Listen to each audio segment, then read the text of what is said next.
You are listening to the Scars and Guitars podcast. My name is Andrew Mackay-Smith, and this is my conversation with the one and only Rudolf Schenker. He's the guitarist in Scorpions. They are touring across Australia in November with Def Leppard. Let me read out some dates. Friday the 2nd, they are playing in Perth. Sunday the 4th, they are playing in Adelaide. Tuesday the 6th, in Brisbane at the Entertainment Centre. I'll certainly be at that one. Thursday the 8th, they're playing in Melbourne. And finally, Saturday the 10th, they are playing Sydney at the ICC Theatre. Let's see what Rudolf has to say. I love this chat. Here we go. Thanks, Andrew. Rudolf, you're talking with Andrew now. So I'm talking to Andrew. And Andrew Mackay-Smith. Rudolf, how are you, sir? Hey, I'm doing fantastic. Andrew, how are you doing? I'm doing well. I'm doing well. Look, I've got to tell you, before we kick things off, well, we might as well kick things off, and I'll open with this. You know, I went where are you calling from? From Queensland in Australia. From Queensland. Ah, okay, yeah. Because I have here a picture by accident. I don't know how it comes. Where we're standing in front of Melbourne on the hotel roof, making a picture for a nice autograph All right. postcard. Oh, is that right? Yeah, no, I've been to Melbourne many times, but no, I'm from Queensland. So where I'm from in Australia, how far? Yeah, it's about how far? It's about 2,500 kilometres away. So I'm in the tropics. In tropic? I'm in the tropics. Yeah, you lucky guy. Yeah, I'm in the tropics. Yeah, I was just speaking to one of your fellow compatriots from a band called Powerwolf last night, Falk, the keyboardist in Powerwolf last night. So I'm used to talking to people from Germany. And look, I'll offer my apologies in advance that I don't speak any German. Uh-huh. You know, so... Yeah, what is the name? Oh, my name? Or the band? No, I mean the band you're talking about. Powerwolf. Powerwolf! Yeah.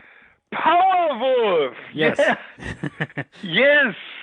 Great band. Yeah, and great band. Is that the German Powerwolf? Yeah, the German Powerwolf. Yeah, I was talking to Falk last night, the keyboard player from Powerwolf. Yeah, there is also our old drummer in there, no? Oh, is that right? I didn't know that. There you go. Is the name Herman Rabe? I think so. Yeah, I think so. I think you're spot on with that one there because... and the other name is Michael something, is a guitar player and singer. Yeah, I'm not that familiar with the band, to be honest with you, but yeah, it sounds okay, anyway. Right. Yeah. So now you be on the German track now. You are. I mean, you've got Mickey D in the band these days. Is that right? Yes. I mean, you know, it's great. On one hand, it's great. On the other hand, it's sad that we lost James Kotek, because he was always a great friend. He was everything, but the problem is his family situation took over, and also this flying from Los Angeles to Europe always, it's power taking. Yeah. So, and we tried everything. We tried to help him, we rehab and everything. And we noticed after a while that he will not make it. He will always fall back into a track, in the old track. So in this case, the Motorhead guys, they were always very much connected to us. I remember when we played in '74 in Blackburn in England, Lemmy left Hawkwind and made his new band called Motorhead. Yep. And who was our support band? Motorhead, Lemmy. That from this time on, we had a kind of friendship. Yep. And lately I saw him at Hellfest before he died. And we already were congratulate each other to he to 40 years, me to 50 years. So in this case, we were always... Also, when we got the Walk of Fame in Los Angeles, in the front of Music Center next to Led Zeppelin, who was there? Lemmy, Phil, and also Mickey. Yep. So in this case, there was always a friendship. Also this momentum was so... Destiny was really doing his part, and in the moment when we noticed that James can't make it, there was Mickey there, and he was very happy to be a part of Scorpions, and he's playing fucking great and kicks our ass, and we enjoy. We played already 2 years ago in Melbourne with Mickey, and That's I right. think all the fans in Australia who were at the concert, which was sold out in one day, or I think, were very happy. And also, we are very happy to really do this tour with Def Leppard because it's our old friends. You know, when we played in the beginning of the 80s, very much in America and in Europe, Def Leppard were very much our either opener or a special guest, and that's great. We have much kind of many moments of very much good times we're spending together. Awesome. And look, the thing about Australia is you've come bloody close to playing here. I know you played that show in Melbourne, but you played Bali and you've played New Caledonia, or as the French call it, Nouvelle Calédonie. So, mate, I've got to ask, mate, why has it taken you so long to come down? Because you've got plenty of fans down here. You know, I tell you one thing, and you know, our first fan club, you know, where the first fan club we had in the 70s was based in Australia. There you go. We love rock and roll. You believe it or not, it was a girl. She was running the Scorpions fan club. Julie, I think her name was Julie. I have to find out, and when we see us again in Australia, I'll let you know who it was. That was amazing. So in this case, we had to wait. I know we had the chance to go in '91 to Australia, very highly tour. But because we had, I think, with Wind of Change, #1 hit in Australia. Massive song. And what? A massive song in Australia. Yeah, exactly. #1. Yeah. So, but my friends, they were so tired because we were 1.5 years already on the road. In the last minute, when everybody thought he can go home, our John Jackson, our agent, came and said, "Look, guys, I have two nice tours. One is in Australia, very nice one, and the other one is in South America." My friends, they were completely shocked. And I said, "Hey guys, let's do it. That's the best way. Let's do it in 2 years and we do a new album." Yeah, and then grunge was alternative and changed. The word changed, and then it was gone. That's a shame. So, now we are here. We're coming with our friend Def Leppard. That's great.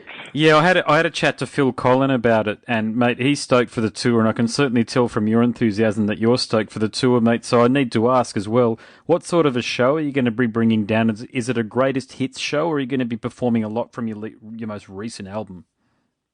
I mean, of course, we want to show the people that the ones I think that we go into our internet and our Facebook, and we will ask the fans. I think that's the best way, because what we found out is the favorites of the American guys or South American guys or the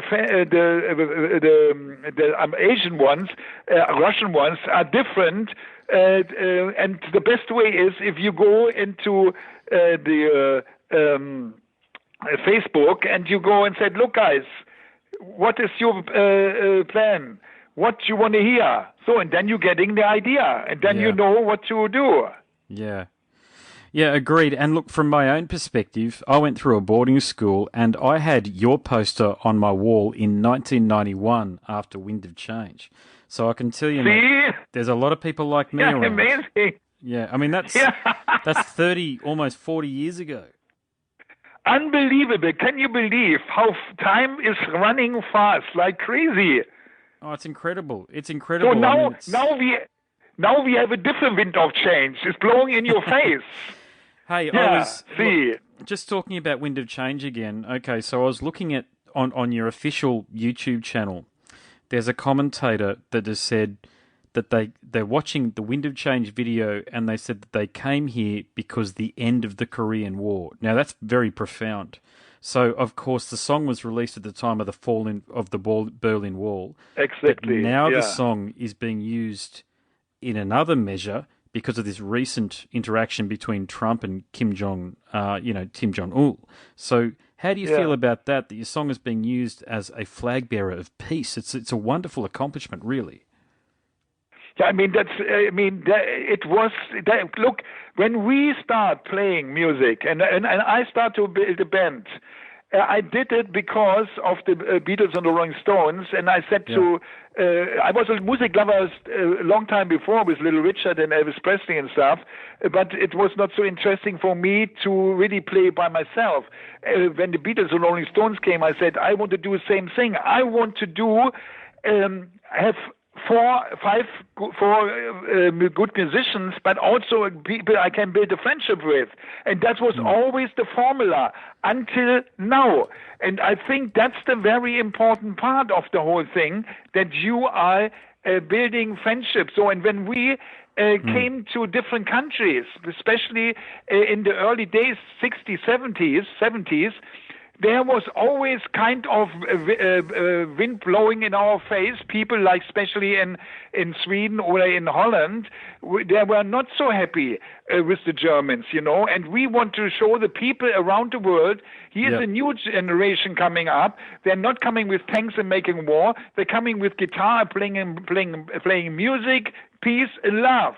So, and I think that was the message we always brought. That was the reason why I mentioned already 82 to our friends when we recorded Blackout. Hey guys, we have to go to Russia once. Oh, why? There's no record company. There's no fans. But anyway, I said we want to show the people there to build friendship with the Russians.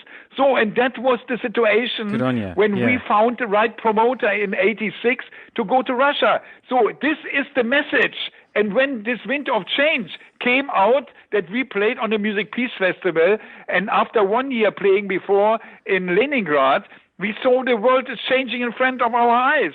And then Klaus came up with the song, with the song and the message.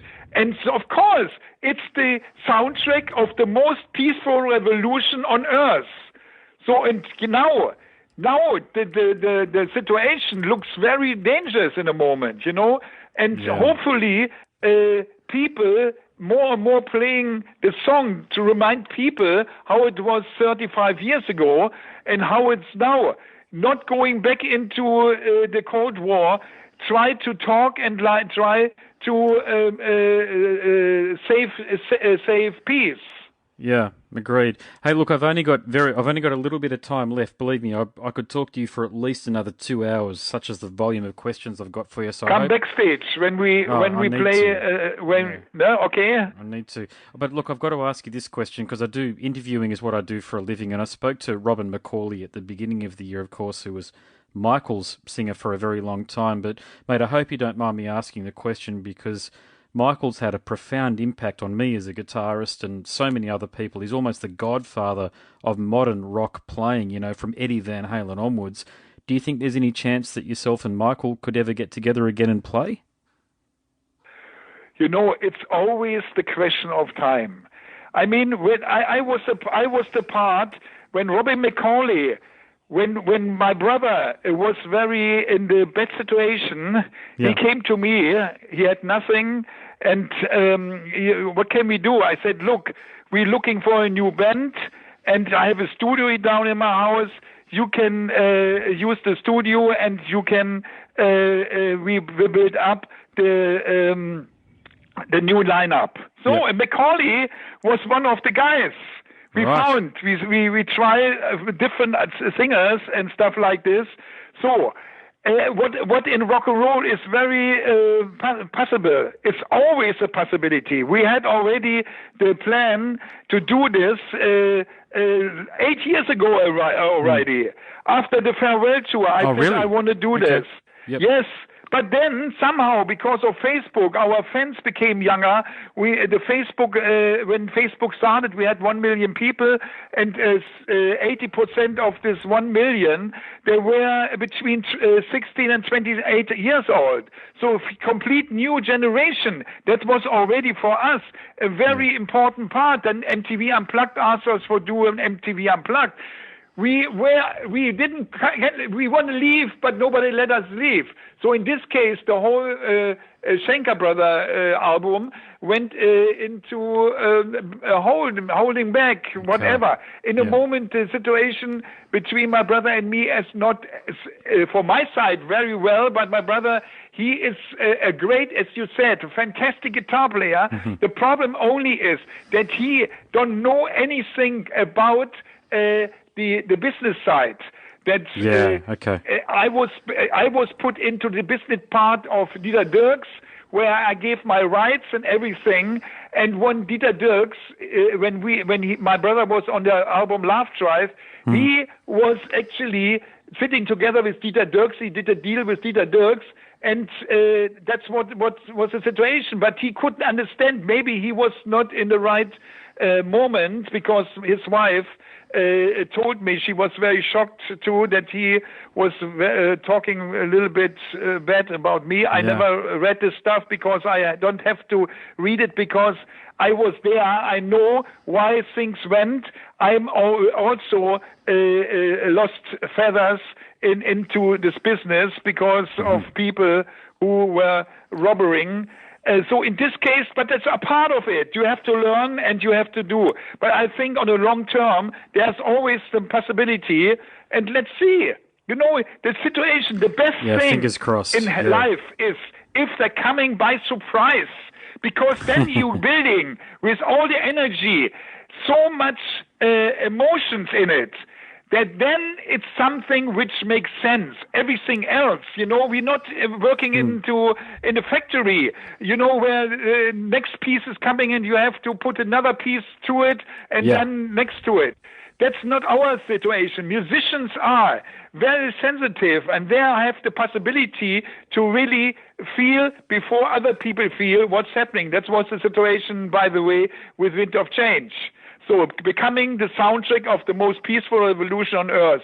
That's the basic situation. That's the picture we're looking at.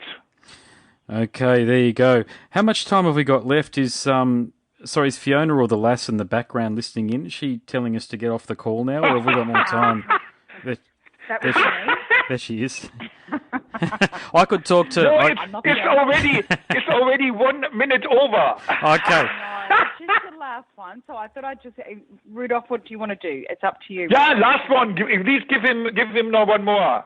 Encore. Okay. There you go, Andrew. Okay. Last question. Okay, I love Wind of Change, but I tell you what, there was a movie called Gentlemen Broncos that used the song, and I thought they used it beautifully, but what was your take on the fact that it was used in the film and the context that it was used? You know, the film that Wind of Change was used in 2009?